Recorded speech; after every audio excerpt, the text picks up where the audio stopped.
Alors, bonjour à tous et à toutes. Ici Savage Beast pour les chroniques de la bête sauvage.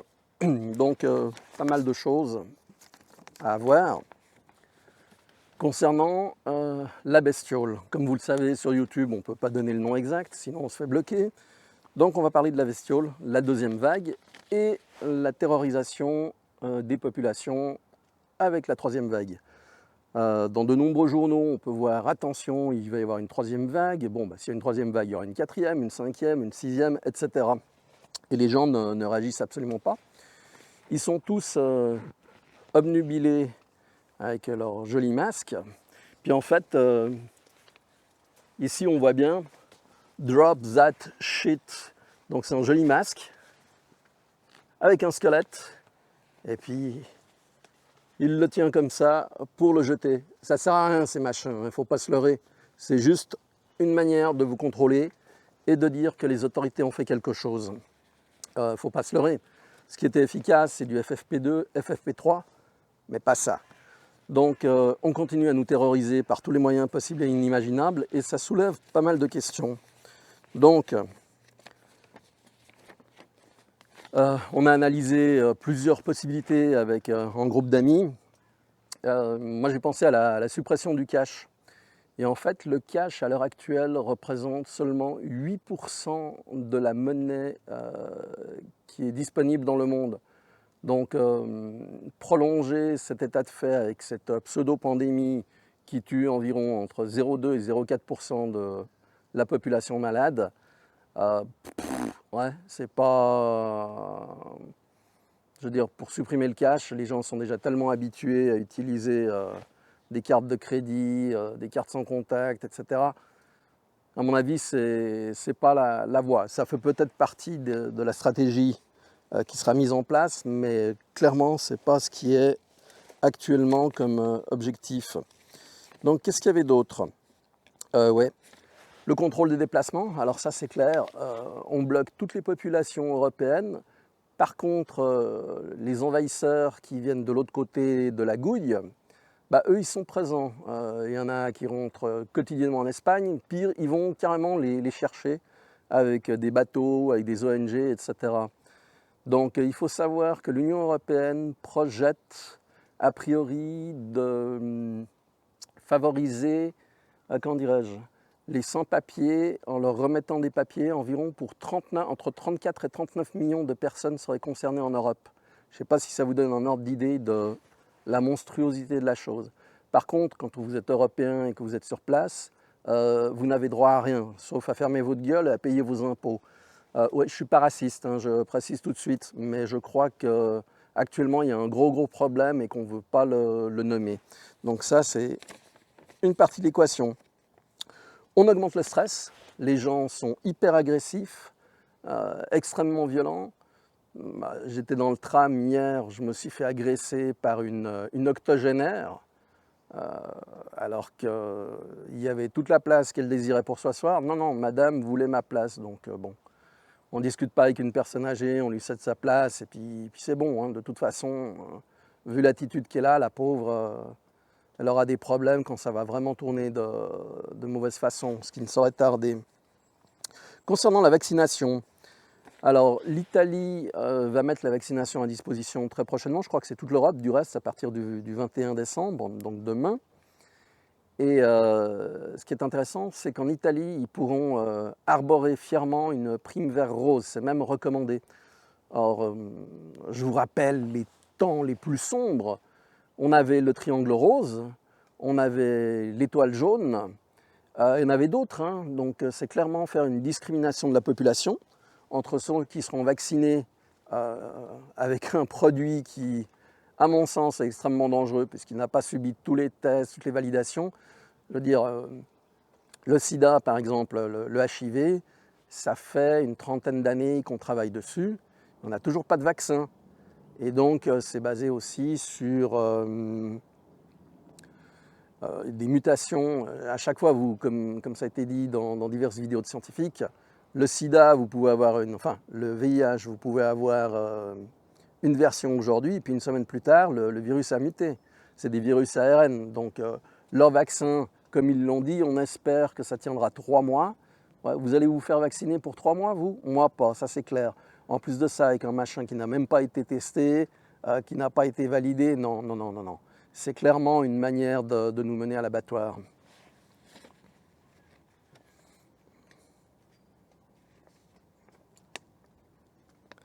Alors, je vous mettrai un tableau qui est très sympathique, un tableau des diverses formes qu'utilisaient les nazis, hein, les méchants. On n'en est pas loin, donc voilà.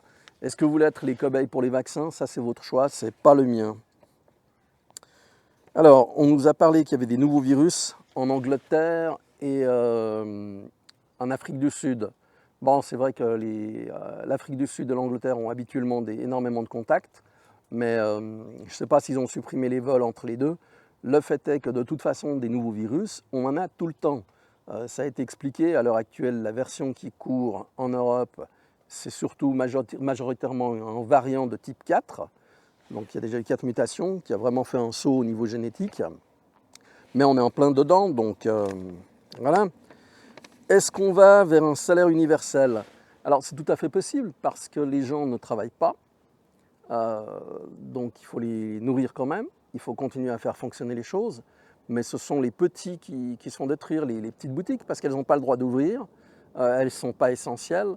Par contre, tous les grands commerces sont ouverts. Ah oui, on peut voir les conneries monumentales faites par notre brave gouvernement genevois. Il copie les erreurs qui sont faites en France, il copie les erreurs qui sont faites en Espagne. Interdire l'accès aux produits non essentiels, vous croyez que ça va changer quelque chose? Et le plus beau, si vous regardez dans les données de l'OFSP, l'Office fédéral de la santé publique, vous verrez que les contaminations dans les transports en commun n'apparaissent absolument pas. Donc vous pouvez être rassuré, être tranquille, aller dans vos boîtes à sardines pour aller travailler, vous ne serez pas contaminé. C'est marrant, mais moi j'ai eu d'autres échos, entre autres. C'est là-bas que j'ai chopé à nouveau, enfin ça fait déjà quelques temps, la version 4 du virus. Bon, par contre, comme j'avais déjà eu la version 1, ouais, j'ai eu un peu mal de tête durant 1 ou 2 heures, les mêmes symptômes, et ça a été très très très vite liquidé. Par contre, je me suis mis en retrait, je ne suis pas sorti, je n'ai pas contacté d'autres personnes pour éviter de contaminer potentiellement. Donc, qu'est-ce qui va se passer si on nous donne un salaire universel?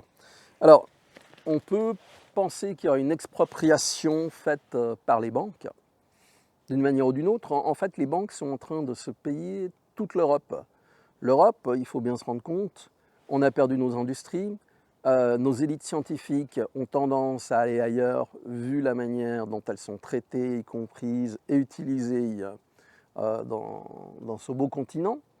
On a une population extrêmement vieillissante. Bon, qu'est-ce qu'on va faire de l'Europe? Rien du tout. Et là, ça développe un point qui est, à mon avis, crucial, et c'est là-dessus qu'on s'est focalisé surtout. Si vous vous souvenez, le peak oil a déjà été atteint il y a quelques années. Le peak oil, c'est-à-dire la production maximum de pétrole, qui va rester un petit moment en plateau et qui va commencer à descendre, une décrue en fait de la production pétrolière. On a vu les accidents qui se sont produits avec le pétrole qui était atteignable dans les hauts fonds marins, comme dans le golfe du Mexique.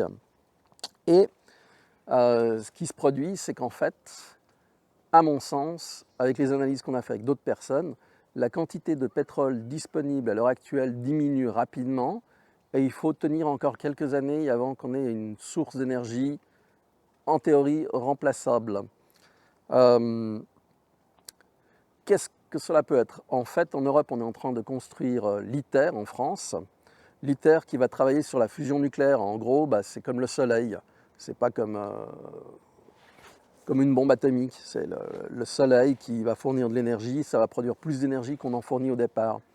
Or, il y a 2 jours en arrière, les Chinois ont réussi à faire fonctionner un mini-ITER et à faire monter la température de leur soleil artificiel à 150 millions de degrés. Donc ça donne un ordre d'idée de l'énergie qui est utilisée et qui va pouvoir être en théorie produite.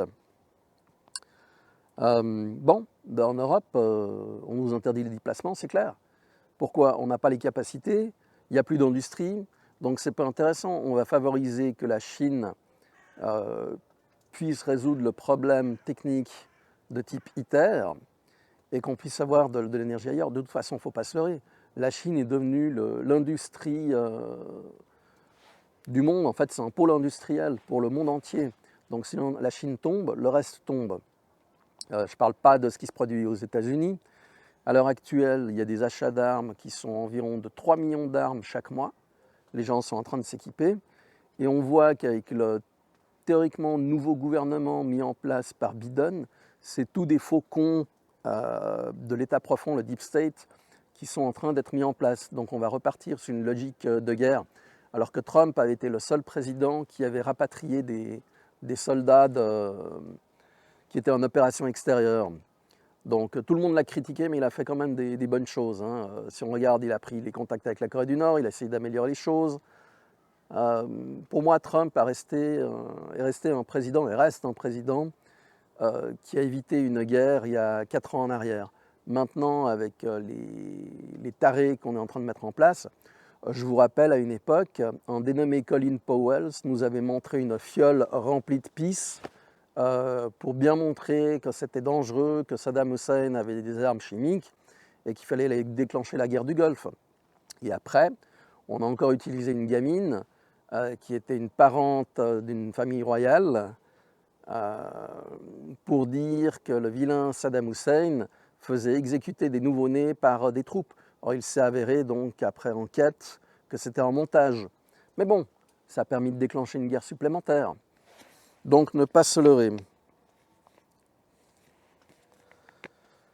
Alors, en faisant ce qu'on a fait pour l'Europe, de réduire donc, les déplacements et tout ça, on va peut-être gagner 2-3 ans au niveau mondial, au niveau de la consommation des carburants. Et puis après, on verra ce qui se passe. À l'heure actuelle, en Suisse, il y a énormément de saisies d'armes qui se font pour des prétextes plus ou moins valables. Vous commandez, par exemple, une dague à l'étranger. Vous ne faites pas attention que la dague est de type symétrique. C'est donc une arme interdite par la loi, interdite. Et vous allez vous retrouver avec une saisie, une amende, un casier judiciaire. Et derrière, vous aurez très certainement un contrôle de la police pour vérifier les armes que vous avez. Et elles seront, j'ai déjà eu des échos de ce genre de choses, confisquées. Ah oui, vous posez un problème, un danger pour la population. Il ne faut pas oublier une chose, les gouvernements actuels tiennent grâce à la police, milice, tout est factice. C'est les paroles de Trust. Hein. Donc ces gens-là sont conditionnés pour obéir et pas pour réfléchir. Donc ça donne ce que ça donne. Quand vous vous baladez dans les rues en ville et qu'on vous dit que vous devez porter un masque alors que vous êtes à l'air libre, sinon on vous menace d'une amende de 350 francs, alors que vous avez déjà eu le coronavirus et que vous le dites, et que les gens font des sauts en arrière en vous disant que vous êtes contaminant, ça vous donne un ordre d'idée du niveau de formation de ces personnes. Donc, on va se retrouver avec une situation très rapidement où la police sera encore un peu plus contre la population. Donc, il ne faut pas se leurrer. La police, à l'heure actuelle, n'est là que pour remplir les caisses. Ils n'ont pas la capacité de faire face à des événements majeurs. On l'a bien vu en 2015, quand la police a fui face aux casseurs. Hein. Ouais, moi, je suis resté face à eux. Hein. Eux, non. La police a couru. Je vous le rappelle, messieurs, à tout hasard. Et donc, le gouvernement, l'État n'est pas votre ami. L'État est votre ennemi. Vous n'êtes rien d'autre qu'un cheptel que l'on peut traire, telles les vaches dans une ferme. Donc voilà, je vous rappelle quand même la phrase d'un ancien soviétique. Cette personne a dit, c'était M. Bukovski, « J'ai vécu dans votre futur et nous y sommes en plein. Nous sommes en pleine dictature, mais les gens ne le voient pas. » Donc que faire? Continuez vos préparatifs. La prochaine fois qu'il y aura une grosse merde, comme il y a eu en mars-avril, vous n'aiderez plus personne. Vous aiderez les vôtres, parce que les autres, ça ne vaut pas la peine. On a bien vu ce qui s'est produit avec les masques qui avaient été achetés en Suisse par des entreprises qui ont été mises à disposition, ils ont été refusés. En Espagne, quand j'ai mis la machine pour fabriquer le désinfectant à disposition, ça a été refusé. En France, on n'en parle même pas. Il y a eu énormément de cas où les gens ont voulu aider, mais le gouvernement a interdit l'accès aux masques. Ces gens-là sont des traîtres. Ce ne sont pas vos amis, ce sont des traîtres. Donc, est-ce qu'il y aura un Nuremberg dans le futur? Je ne sais pas. Je pense que les gens en auront tellement marre que les politiciens, ils ont montré leur visage. Maintenant, ils sont catalogués, on sait qui c'est. Puisque nous font porter des badges dans le futur, comme en Italie, la prime vert rose, il n'y a pas de raison que le bon citoyen ne se fasse pas des listes. Nous sommes d'accord, messieurs, dames? Alors sur ce, je vous souhaite de joyeuses fêtes de Noël avec votre famille, en espérant que malgré la situation, vous soyez soudés en ces temps difficiles, que vous n'oubliez pas qu'il y a d'autres personnes qui souffrent. Ça peut être votre voisin, parce qu'il y a la solitude, ça peut être une personne âgée. Donc, tâchez de garder en vous ces valeurs qui ont fait que l'Europe est ce qu'elle est. Voilà. Alors, à tout bientôt et à l'année prochaine. Je ne fais pas de prédiction cette année, vu ce qui s'est passé en 2020. Quand j'avais fait les prévisions en 2019, je me suis totalement planté. Donc, voilà. Par contre, ce que je peux dire, sous forme d'humour, c'est quand on a mal décodé le calendrier Maya. C'était pas 2012, la fin du monde, c'est 2021. À la revoyure. Ciao!